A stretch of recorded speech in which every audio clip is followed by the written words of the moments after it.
Where's it gone? For 6! Incredible start to the super over! 4 of the first delivery, now a massive 6! Ahmedabad T20 உலகக்கோப்பை தொடர் India மற்றும் இலங்கையில் நடைபெற்று வருகிறது.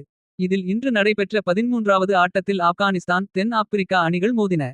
இதில் டாஸ் வென்ற ஆப்கானிஸ்தான் அணி பந்து வீச்சை தேர்வு செய்தது. அதன்படி தென் ஆப்பிரிக்கா அணி 20 ஓவர் முடிவில் 6 விக்கெட்டுகளை இழந்து 187 ரன்கள் எடுத்தது. டிகாக் 59 ரன்னிலும் ரிங்கல்டன் 61 ரன்னிலும் ஆட்டமிழந்தனர். இதையடுத்து களமிறங்கிய ஆப்கானிஸ்தான் அணி ஒருபுறம் சீரான இடைவெளிகளில் விக்கெட்டுகளை இழந்தாலும் மறுபுறம் அதிரடியாக விளையாடி ரன்களை சேர்த்து. அதிரடியாக விளையாடிய ரஹ்மானுல்லா குர்பாஸ் 42 பந்துகளில் 84 ரன்கள் அடித்து அவுட்டனார். ஆப்கானிஸ்தான் அணி 19.4 ஓவர்கள் முடிவில் அனைத்து விக்கெட்டுகளை இழந்து 187 ரன்கள் அடித்தது. இதனால் போட்டி சமனில் முடிந்தது. இதனால் சூப்பர் ஓவர் நடைபெற்றது.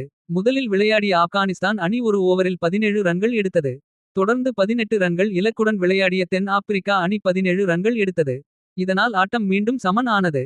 இதனால் ஆட்டத்தில் மீண்டும் பரபரப்பு ஏற்பட்டது. இதனால் இரண்டாவது சூப்பர் ஓவர் கடைபிடிக்கப்பட்டது. முதலில் விளையாடிய தென் ஆப்பிரிக்கா அணி 23 ரன்கள் எடுத்தது. தொடர்ந்து விளையாடிய ஆப்கானிஸ்தான் அணியில் குர்பாஸ் தொடர்ந்து 3 சிக்சர்கள் பறக்க விட்டும் ஆப்கானிஸ்தான் 19 ரன்கள் மட்டுமே எடுத்தது. இதனால் தென் ஆப்பிரிக்கா வெற்றி பெற்றது. It's a quality shot. The risk would have been to take on the massive boundary. He stands up tall and hits it a long way. 106 kilometers an hour over pitched. It just allows Quinning de Kock to step hit. Slight press forward, slightly over pitched, pace on, and goes the distance.